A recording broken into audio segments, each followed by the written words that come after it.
From our 7 Tasmania studios, your nightly news with Peter Murphy begins now.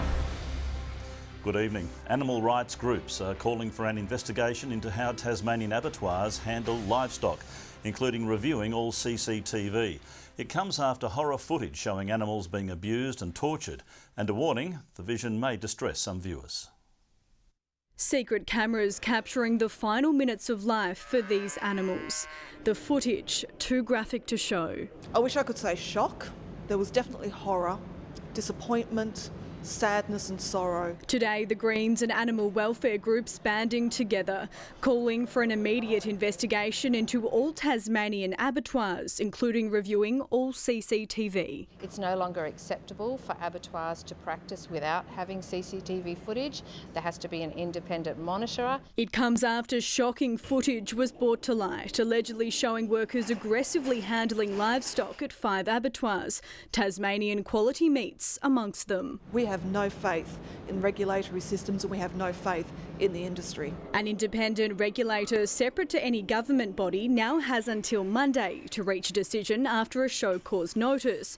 TQM need to provide evidence about how it will rectify the situation and keep livestock safe. And it's really important now that they go to the regulator and say, these are the steps we've taken. We'll take this very seriously. It's certainly my hope that the regulator will take that into account. But if unsuccessful, the company could see its export licence suspended by the federal government for a year, something which independent MP John Tucker and the Tasmanian Farmers and Graziers Association argue could have detrimental effects on its 200 workers and the agricultural industry. They are absolutely so important, but they're not the subject of this order. The state government says it expects abattoirs to uphold the highest of animal welfare standards and hopes the investigation is due and fair, taking into account the impacts of Tasmanian jobs, farmers and livestock. The RSPCA has also added its 2 cents, saying the standards for compliance monitoring and auditing of abattoirs needs to be reviewed, adding it's disappointed no complaints were lodged with the group regarding these alleged breaches.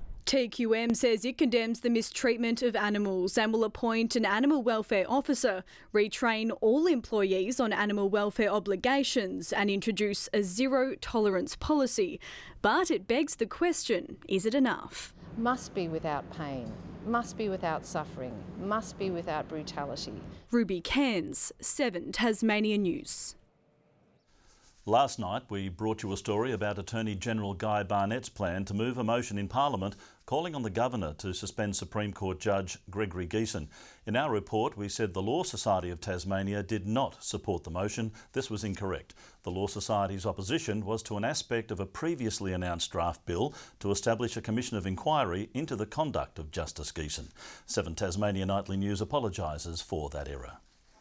House prices in the town of Westbury have seen the highest growth in Tasmania in the past year, according to new data from PropTrack showing an 8% rise year on year. That was closely followed by Devonport and Smithton. Meanwhile, Acton Park took out Tasmania's most expensive suburb. The median home value was over $1.2 million. Sandy Bay and Battery Point following suit. Buyers expected to fork out on average over $1.1 million for a home there. Despite a rebound in house prices over the past year, Hobart still lags behind other capital cities.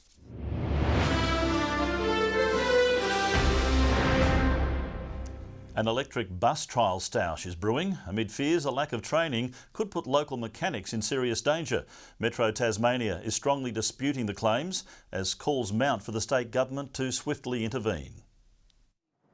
Powered up to fight for adequate training. The mechanics are frustrated, they're upset, they're concerned. The Manufacturing Workers Union is raising serious safety concerns about an electric bus trial, accusing Metro of dropping the ball and not giving local mechanics the appropriate training tools. We are concerned that a mechanic will die or members of the public on these buses will die unless this training is done. Fearing a lack of formal courses are on offer. The training is there on the mainland. Why is it not in Tasmania? They've had 2 years to organise this. Independent MP Lara Alexander is backing the union's concerns. Somehow along this journey they have been left behind and not included and not being part of it. Steering the wheel, calling for government intervention. but it involving a discussion to ensure that a reasonable balance is being achieved. The state government says training is an operational matter, with Metro strongly disputing the union's claims, saying it's disappointed the union is continuing to spread misinformation and Metro has not refused to provide training to its engineering team, adding training will be delivered by the manufacturer and no one will be asked to perform work they do not consider they are competent to perform. The union is doubling down on the bitter battle, arguing a commitment has not been made. We've actually gone backwards from where we even got to, and they have refused to commit to nationally recognised training that is available. The first electric bus is due to wheel into town this week, welcomed by a dark cloud of uncertainty. Victoria Easto, 7 Tasmania News. Police officers have been pleased with the outcome of a security check of southern Tasmanian licensed venues.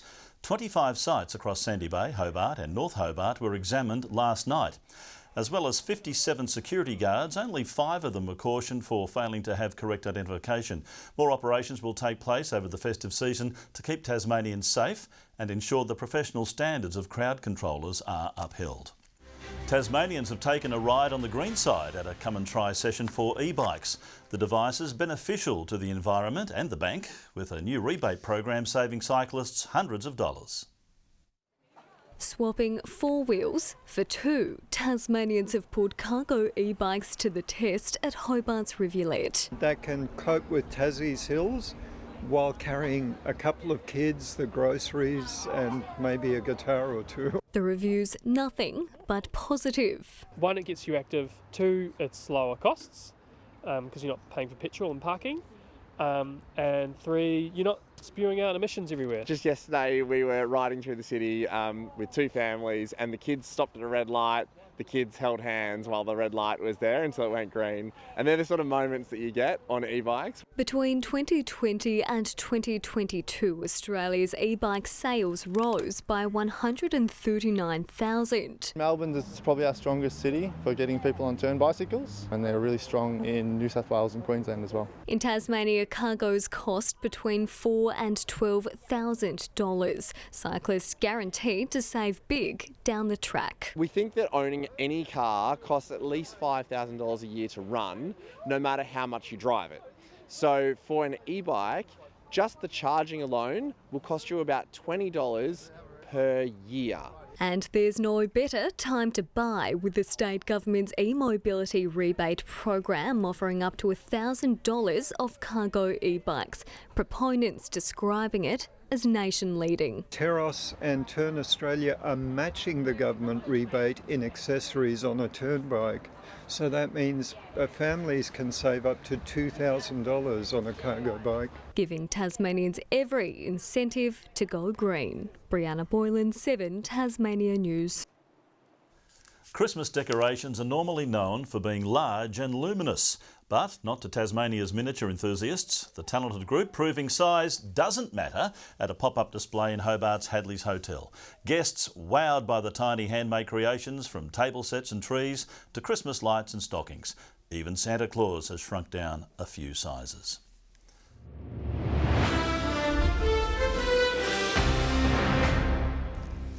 The Jack Jumpers are on the court at the moment in their game against the New Zealand Breakers in Auckland. A short time ago, Tasmania ahead by 17 points. The team leading in several statistical categories. Jordan Crawford scoring 20 points in the match so far. Will Magnay with 8 rebounds. Good evening. Today, showers cleared from the south and west of the state during the afternoon, while developing about northeastern parts. Hobart 20, 21 for both Launceston and Devonport. Burnie 19 degrees. 21 in Bushy Park, Flinders Island and Lowhead 19. Grove and Strawn 18. St Helens and Friendly Beaches 17. King Island, Luncheon Hill and Maria Island 16. Just 11 for Laiweni today. The satellite shows a thick cloud band over much of the north and east, with patchy lower level cloud elsewhere. A large northwest cloud band is extending from inland WA across much of SA and Victoria and into the Tasman Sea. Tomorrow, very little change from today, apart from a trough over the mainland, beginning to develop a low pressure centre over northern South Australia. Westerly winds 20 to 30 knots in the far south and easterly 15 to 25 knots through Bass Strait, although southerly reaching 30 knots in the far northwest early. West to southwesterly swells building up to 2.5 metres in the west and south. A strong wind warning has been issued tomorrow for the far northwest coast and also from Tasman Island to Low Rocky Point. Forecast for Sunday, sunny in Hobart 22, mostly sunny also in Richmond 24, much the same in Ouse 25. Partly cloudy in the north, Launceston 24. Devonport 20 degrees and 22 for Deloraine. Partly cloudy in Burnie and Strawn 19. Possible showers and winds easing in Curry 19's the top. Partly cloudy for St Helens 20. Mostly sunny skies in Swansea 21. 20 and a shower or two for Whitemark. Monday, fine conditions with light winds and an afternoon sea breeze expected around coastal areas. Tuesday remaining fine with temperatures warming up inland. Wednesday hot and mostly sunny until showers and thunderstorms develop from the west during the afternoon and evening. The mercury is soaring in Broome tomorrow, expecting 38, sunny in Perth 31, Brisbane partly cloudy 30 degrees. A shower or two is in store for Melbourne 21, 26 degrees for Sydney.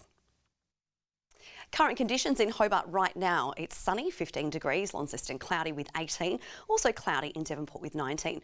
Well, tomorrow is the 2023 Small Paws Animal Rescue Tinsel and Tails Doggy Christmas Party, hosted by Wobbly Boot Vineyard. Pete, sounds like a whole lot of fun. Oh, a Christmas party with all the puppies, fantastic. It'll be so labradorable. Thanks, Kaya. We'll see you tomorrow night. That's all our news for right now. Thanks for joining us. Good night. See you tomorrow.